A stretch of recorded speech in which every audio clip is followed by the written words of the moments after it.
C'est l'histoire d'Harry participant contre sa volonté au tournoi des 3 sorciers. Enfin, des 4 sorciers dans cet épisode. Après avoir battu un dragon, libéré son meilleur ami et la petite sœur de Fleur de la Cour des fonds du lac noir, Harry doit trouver le trophée des 3 sorciers dans un labyrinthe. Harry et Diggory se mettent d'accord et le prennent en même temps. Il s'avérait que le trophée était un porte-au-loin et les 2 élèves de Poudlard furent téléportés dans un cimetière. Queudver tue Cédric et plonge notre Voldy dans une soupe. Quand on vous dit que ça fait grandir.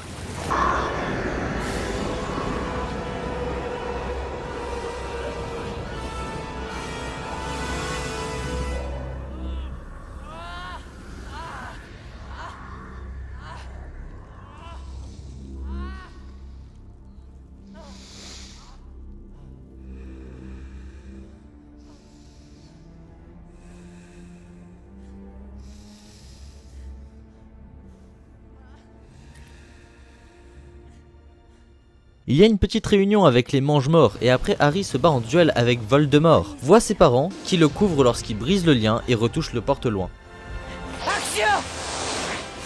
Mike Newell a réalisé Harry Potter et la Coupe de Feu. Les petits nouveaux au casting sont Ralph Fiennes dans le rôle de Voldemort, Robert Pattinson dans le rôle de Cédric Diggory, Roger Lloyd Pack dans le rôle de Barty Croughton, David Tennant dans le rôle de Barty Croughton Jr. et Brendan Gleeson dans le rôle d'Alastor Mowbray alias Folleuil. Patrick Doyle succède à John Williams pour la composition de la BO. C'est le film que j'ai le moins aimé de la saga. Tout simplement car Harry n'évolue pas durant les 2 premières heures. Toutes les grosses épreuves d'Harry se font en moins de 10 minutes. Et quand je parle de grosses épreuves, je parle de la mort de Diggory, voir Voldemort ressusciter, se battre contre lui, revoir ses parents et ramener le corps de son ami à son père. C'est mon garçon! C'est mon garçon!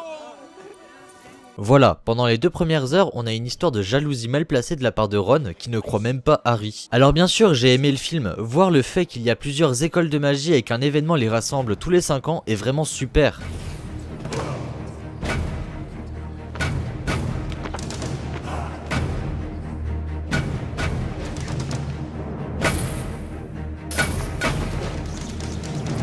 La magie est présente pendant tout le film, pour sûr, à aucun moment on passe du temps avec des moldus. D'ailleurs c'est le premier film où il n'y a pas les Dursley. J'ai eu de grosses incompréhensions pendant tout le film. Et c'est peu dire car après plus de 5 visionnages, je comprends maintenant certaines choses. Au moment où Ron nous dit qu'il a invité Fleur de la Cour au bal, j'ai compris qu'elle avait dit oui, alors que non. Quoi? Qu'est-ce qu'elle a dit? Non, bien sûr. Elle a dit oui? Ne sois pas idiote. Elle est passée près de moi. Tu sais combien j'aime quand elles font ça. Du coup je ne comprenais pas pourquoi c'était ce mec qui dansait avec elle. Sur ce, je vous laisse, l'ordre du Phénix m'appelle.